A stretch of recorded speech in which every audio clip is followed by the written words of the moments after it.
Magandang hapon sa inyo lahat. Ito po si Herbert Curia, author, promoter ng Bible Lights Promotions. Kakibat ang ating pananalig sa ating banal na Panginoon Diyos, banal na Panginoon Kristo at gabayan ng kaliwanagan ni Banal Santa Maria ay ating po binabahagi sa inyo sa linggong ito. Ang mensahe ng ating banal na Panginoon Diyos. Ang tema ng mensahe ng ating banal na Panginoon Diyos ay gabayan ng Diyos sa pamahalaan, sa paglilingkod at pagpapairal ng kapayapaan. Ngayon babasahin ko po sa inyo itong mga mensaheng ito. Mula po doon sa Bagong Tipan o Mabuting Balita na paghahari ng ating banal na Panginoon Diyos sa pamamagitan ng banal na Panginoong Hesus Kristo. Ayon po dito kay Apostol San Lucas, Kabanata 16, talatang 10 hanggang 12. Ito po yung mensahe. Ang mapagkakatiwalaan sa maliit na bagay ay mapagkakatiwalaan din sa malaking bagay. Ang magdaraya sa maliit na bagay ay magdaraya rin sa malaking bagay. Kung hindi kayo mapagkakatiwalaan sa mga kayamanan ng sanlibutan ito, sino ang magtitiwala sa inyo sa tunay na kayamanan? At kung hindi kayo mapagkakatiwalaan sa kayamanan ng iba, sino ang magbibigay sa inyo ng talagang para sa inyo? Patuloy po natin kay Apostol San Mateo, Kabanata 24, talatang 45 hanggang 47. Ito po ang mensahe. Ang tapat at matalinong alipin ang siyang pinapamahala ng kanyang Panginoon sa ibang mga alipin upang bigyan sila ng kanilang pagkain sa karampatang panahon. Mapalad ang alipin yon kung dinatnan siyang ginawa ng gayon sa pagbabalik ng kanyang Panginoon. Sinasabi ko sa inyo, pamamalaanin siya ng kanyang Panginoon sa lahat ng kanyang mga ari-arian. Pagpatuloy po natin. Sa mga taga-Galacia, Kabanata 5, talatang 1, ito po ang mensahe. Pinalaya tayo ni Kristo upang maging malaya. Magpakatatag nga kayo at huwag nang paalipin muli. Yan. Pagpatuloy po natin sa mga Galacia, Kabanata 5, talatang 16, ito po ang mensahe. Ito ang sinasabi ko sa inyo. Ang Espiritu ang gawin ninyong patnubay sa inyong buhay at huwag ninyong kasusundin ang pita ng laman. At ipapatuloy po natin sa taga-Galacia, Kabanata 6, talatang 7, talatang 9, ito po ang mensahe. Huwag ninyong linlangin ang inyong sarili. Ang Diyos ay di madadaya ni luman. Kung ano ang inisip ng tao, yan din ang inyong aanihin. Kaya huwag kayong magsawa sa paggawa ng mabuti pagdating ng takdang panahon. Kaya mag-aani kung kayo ay hindi magsasawa. Yan. Ito po ang mensahe at salita ng ating banal na Panginoon Diyos.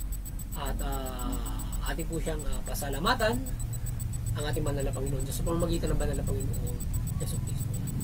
Maraming salamat sa ating banal na Panginoon Diyos at ngayon ay paliliwanag ko sa inyo itong mensahe ito mula sa tema na gabayan ng Diyos sa pamahalaan, sa paglilingkod at pagpapairal ng kapayapaan. Particularly, nais ibabatid sa atin ng banal na Panginoon Diyos doon sa pamamahala na dapat yung ating mga nasa pamahalaan, nais ng banal na Panginoon Diyos na kayo ay dapat ay napagkakatiwalaan kayo sa inyong panunungkulan. Yan. Napagkakatiwalaan kayo sa inyong mga gawain authority na ibinigay sa inyo anuman ang inyong posisyon sa pamahalaan. Yung particular ay yung paggugol ng pananalapi ng ating budget ng ating pamahalaan. O hindi lang paggugol ng budget yan, kundi yung pamamahala ng bawat mga opisyales o bawat nasa pamahalaan doon sa buong bansa o buong nasasakupan na ito ay pinamamahalaan ng ating pamahalaan para ito ay ma-cultivate kung paano ito i-distribute. So dapat walang hindi mapagkakatiwalaan at hindi mandadaya ang ating mga nasa pamahalaan dyan na may nasasakupan ka, paano mo yan pamamahalaan na patas for everyone doon sa halimbawa lipunan Pilipino. Patas ka dapat sa lipunan Pilipino para dito sa bansang ito pag pinamahalaan mo ito. Hindi lamang basta doon sa budget na nakolekta sa buwis o anumang budget na nakuha ng ating pamahalaan para gamitin sa kanyang pamamahala at para sa pagpapaunlad. So marami ang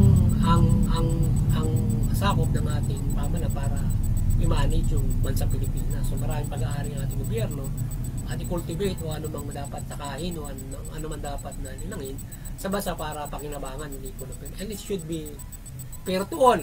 Lalo na pagbibigay mo ng halimbawa, ang kagaya nga yung investment na yan, o kung paano ito patatayo ng mga negosyo, it should be fair for everyone.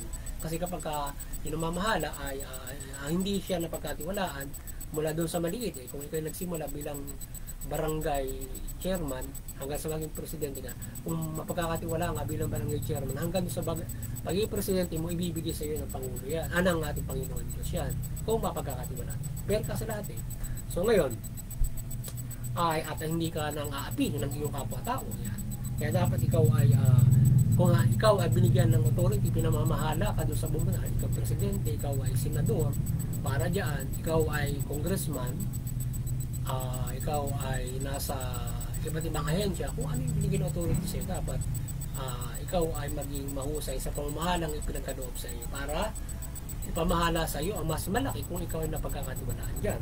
Yan ang nais ng ating banal na Panginoon Diyos doon sa ating mga nasa pamahalaan. At higit sa lahat, syempre dapat ay upang matanggap ninyo ang mga aral na ito, dapat kayo ay paggabay sa Espiritu Santo o sa Panginoon Diyos, Panginoon Jesucristo at Espiritu Santo sa gabay ng mabuting balita. Kung natatanggap nyo ang ating banal na Panginoon Diyos, ay masusunod nyo ang o kayo ay hindi makagagawa o kung kayo ay nagagabay ng Panginoon Diyos Espiritu Santo, hindi nyo matetempt to abuse your authority. Yan, kagaya niya kung paano naman dayain mo sa pamamagitan ng korupsyon, sa pamamagitan ng mga lagay-lagay, sa pamamagitan ng mga bagay para ikaw yung makinabang. Ilan mga kabig mo in the government. So kaya dapat ay anumang interes mo at interes ng mga kalyado mo para kayo lamang yung magkanaman. No? It should be, dapat ay anais ng banal na Panginoon Diyos ay maging fair ka to everyone. So sabi nga ng Panginoon Diyos ay pangmalik para pamahalaan mo yung pagkain in a big picture of economy. So dapat maging fair ka doon sa economy, nabigyan mo ng trabaho ng libo ng Pilipino, di ba? Aside from giving them the job, yung mga hindi mabigyan ng trabaho o walang trabaho ay mabibigyan ng social services. So simple as that. So walang kahit pa paano, walang magugutom. At if you can see it, sapagkat mayroon tayong local level hanggang root level ng barangay. So if the barangay can see all kung sinong gutom doon, nabibigyan ng gobyerno yan. Kaya napaganda ng ating structures para magalugad mo yung bawat mga tao, di ba?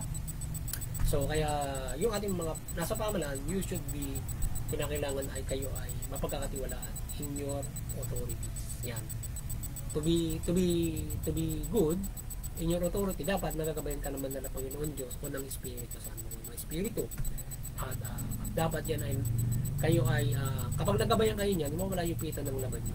Ibig sabihin, hindi ka matetempt to corrupt, hindi ka matetempt for bribery, hindi ka matetempt for abuse na Google Pay mo yung mga o ma-abuse ka na apihin mo yung mga tao for your own sake, o pag ikaw ay isang nangunungkulan sa enforcement, enforce is hindi patas. Pero sa mayaman, ayun, ginulpin mo, wala namang kasalanan. Di ba mga ganun tipo? To abuse the authority at meron pa pagpapatayin pa para lamang for the sake of what? Na para sa iba for the inequality. So dapat fair at natutugon yung lahat. At ang isa sa mga nais ng banal na Panginoon, mamuhay ng ayos sa karapatan yung mga tao. So dapat yan ay gagawin ng ating pamahalaan. Our government, kung kayo our government and the people should dapat adapt ng government yung nais ng ating banal na Panginoon Diyos yan. At yan ay mabisa na yan ay nagagawa na sa pamamagitan ng karapatan ng tao. At even though ito ay maibigay sa pamamagitan ng patas na pagbibigay sa mula doon sa karapatan, hindi lamang sa karapatan, mas iba pa ang balangkas mo kung paano ibigay mo ng fair tungkol yung yaman ng bansa na binigay ng Diyos sa isang bansa and all over the world, na paano natin mapapatas yung pamumuhay ng lahat na tayo ay walang lamangan, walang dayaan. So let's be fair for the earth as blessing of God sa mga tao, di ba? Na binigyan ng blessing para mabuhay, and bago ka pa lamang isilang, kompleto na yung mundo. So kahit tayo ay bilyon, malaki pa rin ang lupain ng mundo para tirahan ng mga tao at mag-cultivate ng ating mga pangangailangan sa bumuhay. Kaya yung mga nasa pamalaan, huwag niyong nililangin ang inyong sarili sapagkat hindi nyo maluloko ang Diyos sa inyong mga ginagawa. Kung naluloko nyo yung tao, hindi nyo maluloko yung Diyos. Kung ano inyong itinanim, yun din ang inyong aanihin sa inyong panunugulan. Hindi lang yung ating nasa pamalaan, maging yung ating simpleng mamamayan for everyone how God trusts you, you should be trust for what you are sa pamumuhay mo. Ano man yung narating mo at mararating mo. Kung ikaw ay sa maliit na bagay, ikaw ay naging mahusay, mas malaking bagay pa ang ibibigay sa iyo ng Diyos para yan ay mapamalam. Kung ikaw ay mabuti sa kapwa-tao mo, mas malaki pa ang ibibigay sa iyo ng banal na Panginoon Diyos. Kaya yung ating pamalaan, maging mahusay at panalangin natin na maging mahusay siya para ito ay patuloy na magkaroon at makakultivate ng para sa lipunan Pilipina. Tayo mga tao, yan. Ating pag-usayan, yung ating ating sundin yung Panginoon Diyos para tayo ay makatupad din sa pamahalaan, makatulong sa pamahalaan. At yan, kaya tayo ay kaya yung ating kalayaan na ginawa ng ating banal na Panginoon sa Kristo, pinalaya niya tayo ng Panginoon sa Kristo doon sa kasamaan, sa evil na bumabalo sa mga tao para ito ay gumagawa ng hindi mabuti. So tayo pinalaya ng Panginoon sa Kristo niyan, tahakin natin yung mabuting pumuhay with faith or spiritual nga na guidance. So tayo ay mamuhay tayo ng mabuti, malaya dun sa kasamaan. At lalo nasa pamahalaan natin, mamuhay kayo sa pamamagitan ng tayo pinalaya. Ang pamahalaan niya na hindi mamamahala sa pamamagitan ng paningkil, kundi sa malayang gawin mo na ang mga tao ay hindi mo sisipirin kundi sila ay bibigyan mo ng malayang pamumuhay ang ating pamahalaan at sila ay mga pumuhay ng maayos at hindi sila sikil mula doon sa kanilang katatayuan sa buhay, mahirap, api. Yan. Hindi dapat ganoon. Dapat ay sapagkat yun ay form nung kasamaan kapag ang tao ay nakikita natin sapagkat walang dahilan para ang isang tao ay maghirap sa isang bansa o sa buong sapagkat kumpleto ang lahat kung pagpapunctions ng mabuti at nagagabay ng Espiritu ang ating pamahalaan and every one of us. So yun, at muli sana nagabayan na naman kayo ng Bible Lives Promotion sa inyong spiritual na pumuhay mula dito sa paggabay na ito ng ating pamahalaan. At kung tayo, kung ang mga nasa pamahalaan ay mapagkakatiwalaan, so of course, if you are fair to all, peace will be scattered. Siyempre. So ngayon, kung ikaw ay hindi patas for all, hindi mo tinutugon at maabuso ka sa tungkulin mo, there should be no peace will scatter. Gulo ang mangyayari sa isang pamahalaan. Siyempre, yung pamahalaan yung mga na mabuti, mag-aaklas yung mga tao. That's the thing na magiging parusa sa isang bansa at sa isang pamahalaan na mag-aaklas yung mga tao mo dahil hindi kapatas pamahalaan. So, be careful lang at nasa pamahalaan at huwag silang kinakailangan ang banal na Panginoon Diyos ay gumagawa ng mga maraan kung ikaw ay binigyan niya ng malaking kapangyarihan kapag ikaw ay umabuso, tatanggalin ka ng Diyos diyan.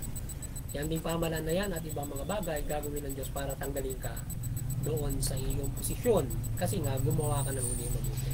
Marami ang sinasabi sa ating Bible na patunay na kung paano ang mga binigyan niya ng pamumuno ay kanyang dinisiplina at ginawa niya na para yung iway tanggalin ang mga namumunong balik. Yan. Kaya alam ba, yung pumusar sa napakamakapangyarihan sa Persia sa noong mga panahon na yan, wala ang sa tingin ay walang katado-tado pamumuno ay natadong napakadali ang ginawa pa siya mali, diba? So kaya huwag masilaw yung mga nasa pamahalaan dahil kapag kayo ay kahit na anong tibay nyo dyan, pwede mangyari sa inyo yung mga bagay kung tatanggalin kayo ng Diyos. Maraming mga ganyan na istorya sa Bible ng mga namumuno sa pamahalaan, mga hari, ng mga umabuso, mga emperador, mga namumuno, mga authority. Kapag kayo ay sumobra, God will replace you. So kaya mapagkatiwalaan kayo to give you the mas malaki pa doon sa inyong nasasakupan. So yun, at sana nagabay ng Diyos at kayo magkaroon ng kaligtasang spiritual mula sa ating paggabay nito sa ating pamahalaan and to all everybody else. Yan. At muli, sana gabayan tayo ng Banal na Santa Maria sa ating pagbabahaging ito. At kayo ay tayo ay protektahan niya. At gabayan tayo ng kanyang kaliwanan at iba't ibang mga pagpapala upang kayo ay patuloy na mahikayat sa pagtalima ng mabuting balita. Yan, gabayan tayo ng Panginoon Diyos, Panginoon Kristo ng kanyang kaliwanagan mula Banal na Santa Maria at iba't iba niyang pag-iimanan.